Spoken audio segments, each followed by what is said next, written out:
ఈరోజు తెలంగాణ చెప్పబడి అనేక కార్యక్రమాలకు మనంతా ఈరోజు ఏర్పడుతున్నాం. వచ్చిన నాయకులకు స్వాగతం తెలుపుకుంటూ ఇప్పుడు అనేక కార్యక్రమాలకు విశేష నాయకులకు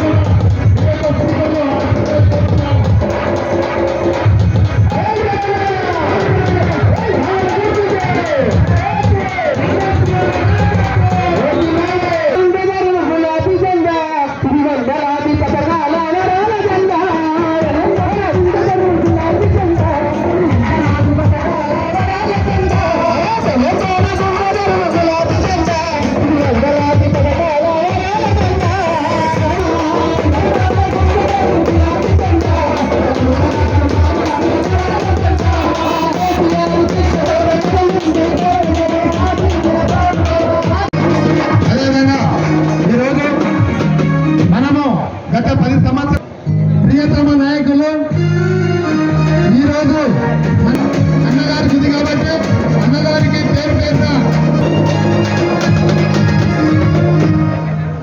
జై తెలంగాణ. తెలంగాణ గుండె గులాబీ జెండా వందలాది పథకాల వరాల జెండా. అలాగే కోడగాలి యాదయ్య గారి సంజీవన్ రెడ్డి గారు మెడ్డి శ్రీరాయ గారు ఈరోజు మరి పరిస్థితున్నాం. అయ్యో ఒకసారి ఎందుకు మోసపోయినాం. మొన్న చూస్తే మన మాజీ ఎమ్మెల్యేలు అందరూ కూడా తక్కువ మెజార్టీతో ఓడిపోవడం జరిగింది. కాబట్టి మనం అందరూ కూడా ఒకసారి ప్రజలందరూ ఇప్పుడు ఆలోచన చేస్తున్నారు. అయ్యో మేము ఒకసారి తప్పు చేసినాం, మళ్ళీ ఈసారి ఎన్నికలు వస్తే మళ్ళీ మేమే గులాబీ సైన్యాన్ని మా నాయకులను గెలిపించుకుంటామని ప్రజలందరూ కూడా ఎంతో ముఖ్య కంటంతో చూస్తున్నారు. కాబట్టి మనం అందరం కూడా బాగా ఆలోచించవలసిన అవసరం ఉంది. మత్స్య రెడ్డి గారు, సత్యం గారు వేదిక మీద రండి. మరి అందరూ కాబట్టి మనం అందరం కూడా ఈ రోజు జై తెలంగాణ, జై తెలంగాణ, జై కేసీఆర్, జై కేసీఆర్, కారు గుర్తుకే, కారు గుర్తుకే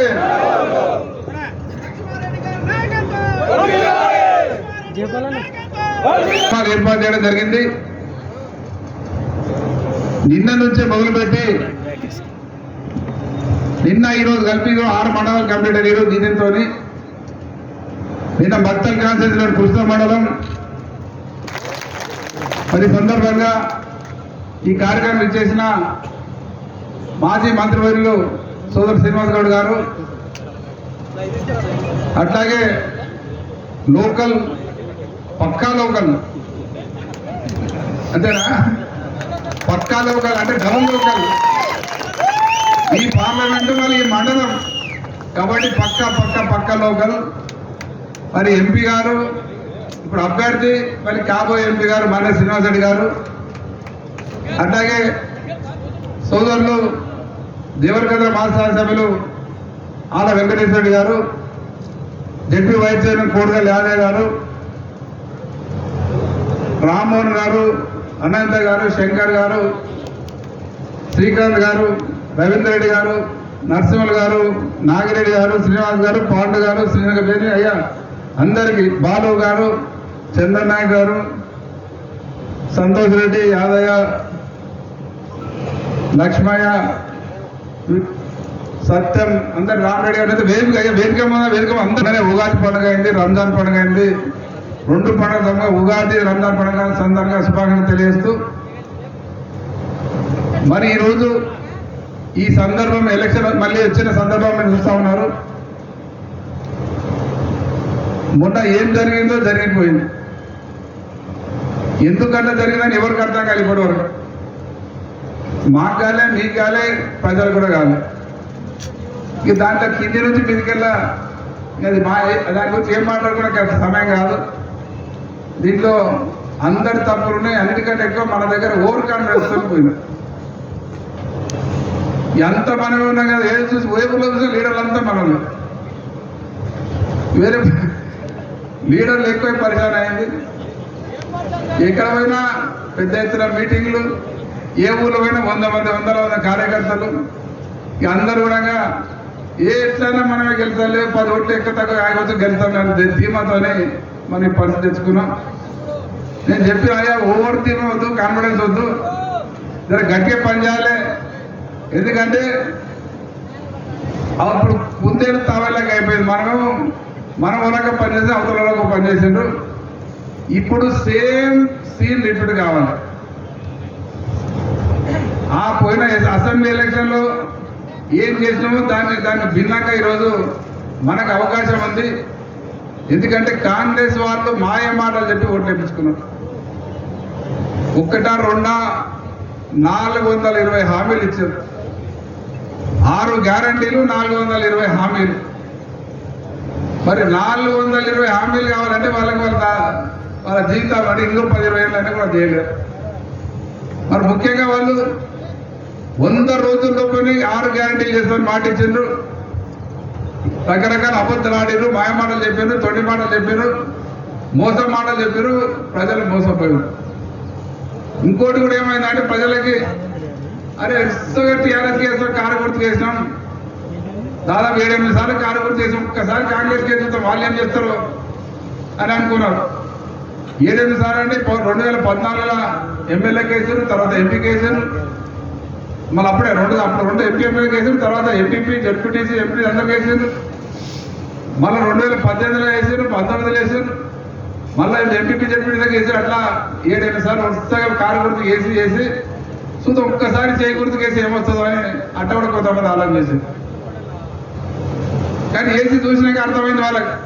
కానీ ఇన్నిసార్లు చేయి గుర్తుకు వేస్తే మా నెత్తిన చేయి పెట్టుకున్నట్టయింది, మొత్తం నాశనం అయిందిరా, ఏమైందని అందరూ ఆలోచన పడిపోయారు. ఇలా ఏ ఊళ్ళో పోయినా ప్రతి ఒక్కరు చేయి గుర్తు ఓటు వేసినోడు, కాంగ్రెస్ ఓటు వేసినోడు కూడా అదే పొరపాటు జరిగింది. చేయి గుర్తు వేసినాం, ఎట్టి పనులు ఈసారి మళ్ళీ కారు గుర్తు వేస్తాం, చేయి గుర్తు ఏమని మాట్లాడుతూ ఉన్నాను. మామూలు అంటే చదువుకొని ఆడవాళ్ళు కూడా క్లియర్గా మాట్లాడుతున్నారు. పొరపాటు జరిగిపోయింది, తప్పు జరిగిపోయింది, ఈసారి ఎట్టి పనులు కారు గుర్తుకు వేయాలి, కాంగ్రెస్ వేయమని. మరి మనం ఒకటే మీ అందరికీ మనవి, ఈ మండలం మొన్నటి ఎలక్షన్ యాక్చువల్గా మిగతా అన్ని మండలం కంటే చాలా టాప్ ఉంటుంది అనుకున్నాం, కానీ అన్నిటికంటే మైనస్ పోయింది. ఇక ఎందుకు పోయింది, ఏం పోయింది అవన్నీ పక్కడితే ఇప్పుడు మీ అందరి బాధ్యత. ఇప్పుడు ఎంపీ గారు క్యాండిడేట్ మీ మండలం మనిషి, ఈ మండలంలో మంచి మెజార్టీ రావాలి. మనందరి బాధ్యత. ప్రజలకు నచ్చ చెప్పాలి, మాట్లాడుకోవాలి, ఇల్లు తిరగాలి. గతంలో వాళ్ళు ఏం చేసి మొన్న ఎలక్షన్లో వాళ్ళు ఏం చేసిండ్రో మనం ఇప్పుడు అదే చేయాలి. కాకపోతే వాళ్ళు ఏమో తొండి మాటలు చెప్పారు, మనం తొండి అవసరం లేదు. వాళ్ళు చెప్పినవి మనం చెప్తే సార్ వాళ్ళు గ్యారంటీ కార్డు సంతకం పెట్టి ప్రతి ఇంటికి గ్యారంటీ కార్డు ఇచ్చారు, మీకు 100 రోజుల గ్యారంటీ. మనం అదే గ్యారంటీ కార్డు తీసుకొని అడగాలి, ఈ గ్యారంటీ కార్డు వచ్చినాయా అమ్మా అని అడగాలి. మరి దాంట్లో ఒక్కటి కూడా కాలేదు. ఒక్క ఉచిత బస్సు మహిళలకు తప్ప వేరే ఒక్కటి కూడా కాలేదు. అన్ని అబద్ధాలు, అన్ని తొండి మాటలే. మనకు రైతులకు ఏం మోసం మాటలు చెప్పాను. ఎలక్షన్ అయితేనే మా గవర్నమెంట్ వస్తేనే 15,000 రూపాయలు ఇస్తాం ఎకరాకు, ఇప్పుడు తీసుకోకుండా అని చెప్పాను. రుణమాఫీ డబ్బున బ్యాంకులో 2 లక్షలు తెచ్చుకోండి, ఎలక్షన్ అయిపోయినప్పుడే మా గవర్నమెంట్ 9వ తారీఖు నాడు మీకు రుణమాఫీ చేస్తామని చెప్పాను. ఇంకా ఒడ్లకు కానీ మిగతా ధాన్యాన్ని కానీ క్వింటాలు కాడ 500 బోనస్ ఇస్తా అని చెప్పాడు. ఇంకేమేం చెప్పాడు, మీరు అవ్వకి 2,000 ఇస్తారు, మేము అవ్వకు 4,000 ఇస్తాం, తాత కూడా 4,000 ఇస్తా అని చెప్పాడు. తర్వాత అత్తకి ఇస్తున్న కోడలు కూడా 2,500 ఇస్తా అని చెప్పాడు.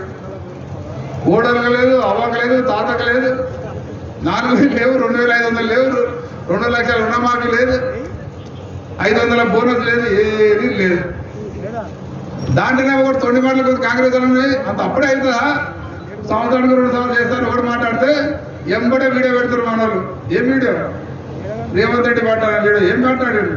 100 రోజుల్లో పూర్తి చేస్తాం, రుణమాఫీ 9వ తారీఖునే కంప్లీట్ చేస్తామని చెప్పారు. ఇప్పుడు వాళ్ళు తప్పించుకోవడానికి కూడా లేదు.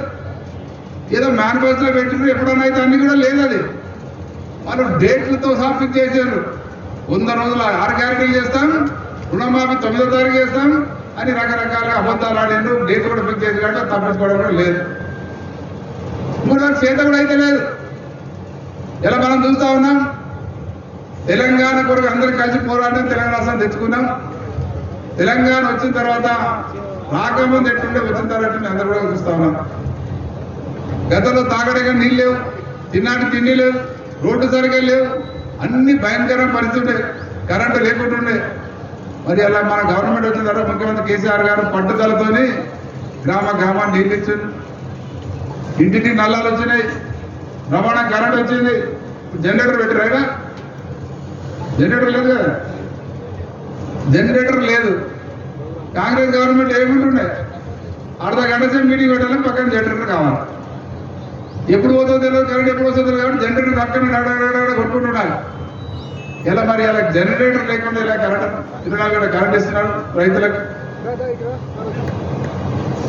ముఖ్యంగా రైతులను రాజు చేయడానికి ఆలోచన చేసి ముఖ్యమంత్రి గారు కేసీఆర్ గారు ఇలా రైతు సంతోషంగా 10 ఏళ్ళు హాయిగా ఉన్నాడు. గారిపోతున్నాయి ఇస్తున్నాడు, చనిపోతే ఇబ్బంది పడుతారు కుటుంబాన్ని రైతు బీమా ఇస్తున్నాడు.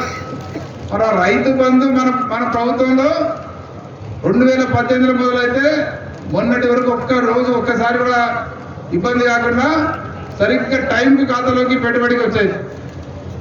అది వారం రోజులు అందరు ప్రతి ఒక్కరికి వచ్చేది. ఇప్పుడు 4 నెలలు అయింది, 4 ఎకరాలకు రాలేదు. ఎన్ని ఎకరాలకు వచ్చిందే? 3 4 4 ఎకరాలు అందరికి రాలే, కొంతమందికి వచ్చింది. కానీ మరి కాంగ్రెస్ వాళ్ళకి 4 నెలలు అయితే కూడా 4 ఎకరాలకు కూడా రైతు బంధుకి శాత కాలేదు. ఇక్కడ పోయి ప్రజలు మరి ఈ రైతు బంధు ప్రజలు మన ముఖ్యమంత్రి కేసీఆర్ గారు ఎలక్షన్ మీ అందరూ తెలుసు, ఎలక్షన్ ముందే రైతు బంధు వేయడానికి 7,500 కోట్లు రెడీగా పెట్టినుండే. ఆ రోజు వీళ్ళు అధ్యయనం చేసి రైతులకు రాకుండా చేసారు. మరి ఆ డబ్బులన్నీ ఎక్కడ ఎంబడే మేము అనుకున్నా, మనం కాంగ్రెస్ గవర్నమెంట్ వస్తేనే రైతులకు రైతు బంధు ఇస్తారా 7,500 కోట్లు అనుకుంటే 7,500 కోట్లు రైతులకి ఇవ్వకుండా కాంట్రాక్టర్కి ఇచ్చారు కమిషన్ కొరకు. మరి వాళ్ళకని కనీసం ఎట్లా లేదు ఇవ్వాలి. ఇప్పుడు రైతులకు ఎన్నిక చేతులు అయితే లేదు. అదే మనం గవర్నమెంట్ ఉన్నప్పుడు కేసీఆర్ గారు ఎంత ఇబ్బంది అయినా 2 సంవత్సరాలు కరోనాతో ఇబ్బంది అయింది. దాదాపు 1,00,000 కోట్ల రూపాయలు గవర్నమెంట్ నష్టం వచ్చినా ఇబ్బంది అయినా రైతు బంధు ఆపలే, రైతు బీమా ఆపలే, కళ్యాణ లక్ష్మి ఆపలే, పెన్షన్ ఆపలే. అంత బ్రహ్మాండంగా బీదలకు కానీ రైతులకు కానీ ముఖ్యమంత్రి ఆదుకున్నారు. మరి వీళ్ళకి ఏమి ఎన్నిక శాతం అయితే లేదు. మరి ఇప్పుడే ఏమి ఇవ్వడం, రేపు ఎలక్షన్ ఆయనకి ఇస్తారా? ఇది బాగా వినాలి, మీరు ఊర్లో చెప్పాలి. కాంగ్రెస్కు ఓటేస్తాను వాళ్ళకు, వేసిన వాళ్ళకు మళ్ళీ కూడా ఏం చెప్పాలంటే, ఈ ఎలక్షన్ల గిట్ట పొరపాటున మళ్ళీ చేయకూడదు ఓటేస్తే ఏమైతుంది, వాళ్ళు ఇచ్చిన వాగ్దానాన్ని కూడా బంద్ అవుతాయి. అసలు అయ్యారు. ఎందుకు ఇప్పుడు కనీసం ఇప్పుడు ఇచ్చే వాళ్ళకి ఇచ్చేది ఇప్పుడు ఇచ్చేది ఉండే, వాళ్ళు నిజంగా వాళ్ళకి ఇచ్చే స్థితి ఉంటే అరే ఎంపీ ఎలక్షన్లో ఓటు పడరు అని ఎలక్షన్ల కొరకు ఇచ్చేది ఉండే. వాళ్ళు ఏం చూస్తుంటే రైతులు వీళ్ళకి తెలివి ఉందా లేదా. ఇప్పుడు మేము ఇవ్వకుండా వాళ్ళకి ఓటేసారు అనుకోండి, ఇంకా అయిపోయింది. మేము ఏమి ఇవ్వకుండా వీళ్ళు ఓటేసారు కాబట్టి ఇవ్వకుండా నడుస్తుందనే అర్థం వస్తుంది. కాబట్టి వాళ్ళు ఇంకా తర్వాత ఏది అన్ని బంద్, రైతు బంధు బంద్ అయితే, కరెంటు బంద్ అన్ని బంద్ అవుతుంది. మరి ఇదే గ్రామాల్లో చర్చ జరపాలి. మనందరం కూడా గ్రామం ఎవరి ఊళ్ళో వాళ్ళు గ్రామాల్లో చెప్పుకోవాలి, మాట్లాడుకోవాలి. వేరే పార్టీ కింద వేసిన వాళ్ళు అయ్యా మీరు ఎవరికి వేస్తారు అడగాలి వాళ్ళను. మరి నిజంగా ఒకటే మాట, మండలంలో ఉన్నారు ప్రతి రోడ్డు ఇలా మనం వేసినవే. మన గవర్నమెంట్ రాకనే ముందు నవపేటకి వెళ్ళి కొల్లూరు పోవాలంటే 2 గంటలు పడుతుండే, మొక్కలు గుంతలు ఉండే. నవపేట మామనారు పోవాలంటే వంపులు ఉండి అన్ని కూడా యాక్సిడెంట్ అవుతుండే. ఏ ఒక్క రోడ్డు చక్కగా లేకుండే. ఈ రోడ్లన్నీ డబుల్ రోడ్లు అయినాయి, సింగల్ రోడ్డు కంప్లీట్ అయినాయి. మీ నవపేట మండల హెడ్క్వార్టర్ రోడ్డు మోడలింగ్ చేసినాం. ఎన్నో కార్యక్రమాలు జరిగినాయి. మరి వాళ్ళు ఏం చేతగాక మనం చేస్తే వాళ్ళు చెప్పుకోవడానికి ప్రయత్నం చేస్తూ ఉన్నారు. వాళ్ళు చెప్తుందంటే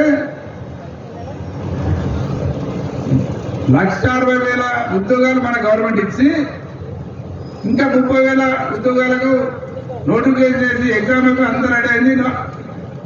ఎలక్షన్ కోడ్ వచ్చేందుకు ఆగినాయి. ఎలక్షన్ల తర్వాత ముఖ్యమంత్రి గారు సర్టిఫికేట్ ఇచ్చి మేము ఉద్యోగాలు ఇచ్చని చెప్తున్నాం.